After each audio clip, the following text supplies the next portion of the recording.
Olá pessoal, hoje nós vamos falar a respeito de contrato social. Contrato social é o documento em que formaliza-se a abertura da empresa junto com um outro sócio. No caso de constituição de limitada, esse é um instrumento que pode ser registrado tanto em cartório como na junta comercial. O contrato social ele começa com uma parte chamada preâmbulo. Preâmbulo nada mais é do que a qualificação ali dos sócios, onde moram, qual o regime de casamento deles, qual é o estado civil. Em alguns casos você pode colocar também se é a data de nascimento, a profissão. Então esse é o preâmbulo, onde você qualifica as pessoas da sociedade, que vão compor a sociedade. Seguindo uma estrutura de capítulos, a gente pode colocar no primeiro capítulo do contrato social, onde será a sede da sociedade, o prazo de duração da sociedade e a denominação social. O capítulo 2 trata sobre o objeto social. O objeto social nada mais é do que a atividade que a empresa vai exercer. Havendo dúvida como fazer essa descrição, a gente recomenda aí que você pegue parte da descrição do CNAE, que é o Código Nacional de Atividade Econômica, porque você afasta a dúvida com relação à descrição do objeto social e qual que é a tributação da sua atividade. O capítulo 3 é o capital social. O capital social ele é dividido em cotas, né? Então o padrão é utilizar cotas de R$1, mas também havendo necessidade, você pode usar cotas de 1 centavo. Então, uma vez definido o valor do capital social, e se vai ser dividido em cotas de R$1, 10 centavos, 1 centavo, você vai ter que fazer a divisão entre os sócios, né? Sempre lembrando que a soma da divisão tem que ser 100%. Você pode ter ali dizendo que se a empresa tem ou não um acordo de cotista, colocando que existem acordos que estão depositados na sede da empresa. Isso porque a empresa ela é muito mais dinâmica do que os documentos societários. Então, você faz um acordo com o teu sócio, bate um contrato, vocês assinam e não faz alteração do contrato social. Então, essa aí é uma dica dizendo que documentos societários estão arquivados na sede da empresa. No quarto capítulo, a gente dedica para a administração. A administração da empresa, né? Então, dizendo quanto que os sócios podem assumir em termos de ônus, colocando se ele age em conjunto ou individualmente, se agir individualmente, se tem um limite ou não. É importante lembrar também, com relação à administração da sociedade, que você pode ter um administrador não sócio também, né? Então você pode nomeá-lo no contrato social. Esse administrador ele precisa também ser definido quais os limites de atuação dele. No capítulo 5º, nós temos as disposições com relação à Assembleia Geral dos Sócios e os livros. Nessa parte do contrato social você faz como pode ser a Assembleia. Então, até se colocasse, pode ser por meio eletrônico, você tem um sócio que está numa outra cidade ou fora do país. Então, é bom deixar isso bem definido para tornar o ato válido. No capítulo 6 são colocadas definições para exercício social, definição de distribuição de lucros e demonstrações financeiras. O exercício social é comum iniciar e se encerrar de acordo com o ano calendário, terminar ali no dia 31 de dezembro e começar no dia 1º de janeiro. Mas algumas atividades não seguem esse padrão, e é possível isso.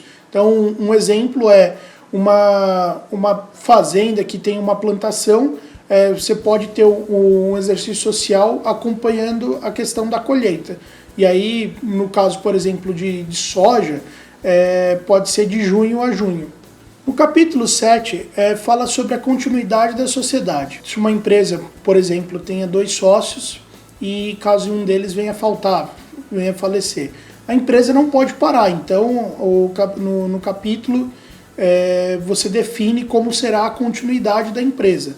É importante ressaltar aqui se você vai aceitar ou não um outro sócio na empresa, né? Por exemplo, se o teu sócio é casado, a esposa dele passa a fazer parte da sociedade, é algo aqui que a gente tenta blindar um pouco, porque Normalmente em empresas de serviço, você coloca um sócio por conta de uma habilidade que ele tem. Então, se esse sócio vier a faltar, a gente estabelece como que se dá a sucessão e como deve ser pago as cotas da sociedade para a esposa. No capítulo 8, nós falamos das cotas e da distribuição de lucro. O que é falado das cotas? A gente coloca ali que você não pode penhorar as cotas, que as cotas são indivisíveis, para que você não tenha nenhum ônus sobre essas cotas. Tá? E com relação à distribuição de lucros, a gente coloca que a distribuição de lucro pode ser desproporcional. É importante frisar que se você estabelecer em uma ata de reunião em que a distribuição de lucro será proporcional, o fato de estar escrito que é desproporcional aqui não tem nenhum problema. Então você está ratificando a distribuição de lucro. No capítulo 9 nós falamos de transferência de cotas e cessão do direito de preferência. Isso nada mais é do que você não pode transferir as cotas ou seus sócios para um terceiro sem comunicar os demais sócios e ter autorização desses sócios. Então você tem o direito de preferência para vender as cotas e teu sócio vai ter o direito de preferência para comprar as suas cotas antes de um terceiro. No capítulo 10 são colocadas as condições para retirada de sócio e exclusão de sócio.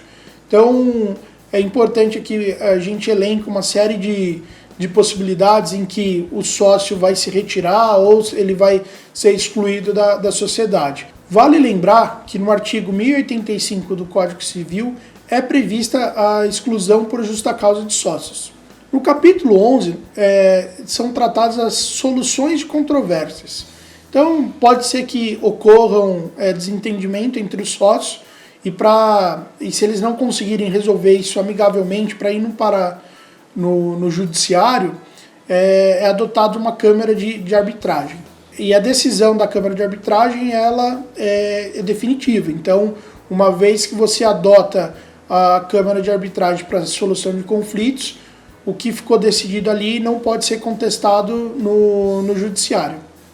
No capítulo 12, a gente coloca disposições gerais. Ele é bem importante porque a gente coloca que havendo acordo de voto, acordo entre os sócios, acordo de cotistas, eles serão superiores ao contrato social. Por que isso? Para evitar custo jurídico de registro, tornar documentos que sejam de interesse da empresa públicos, você guarda esses documentos na sede da sociedade. Então, e eles têm validade superior ao contrato social. Por fim, chegamos na declaração de desimpedimento. Nada mais é do que uma declaração em que os sócios não estão impedidos de exercer o papel de administradores da sociedade. Isto porque existem alguns casos em que o sócio fez parte de uma empresa e ele era administrador e essa empresa veio fazer o pedido de falência, ele fica impedido de exercer a atividade de administrador em outra empresa.